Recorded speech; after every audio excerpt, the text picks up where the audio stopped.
how to add or remove assistant menu shortcut on the Samsung Galaxy S25, S25 Plus, Edge or Ultra. First, tap on the home button to return back to the home screen. Then on the home screen, swipe down at the top to open up quick settings. From here, tap on the settings icon. Then we scroll down to the bottom and tap on accessibility. Next, tap on interaction and dexterity. Then tap on assistant menu. From here, we go down and tap on assistant menu shortcut. Tap on the toggle button to turn it on, or tap on it to switch it off.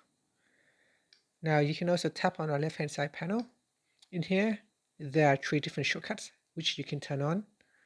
The first one is tap accessibility button. That is the button down here in the navigation bar.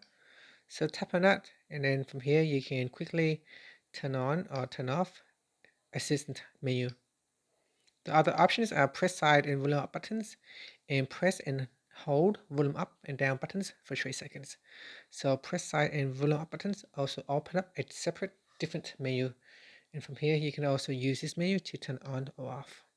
And the options is press and hold on the volume up plus volume down for 3 seconds to open up another menu, and from here you can also turn on or turn off assistant menu. Here I will simply switch off some of the shortcuts. I don't need to turn them all on, and that is how you can turn it on, add or remove it. Thank you for watching this video.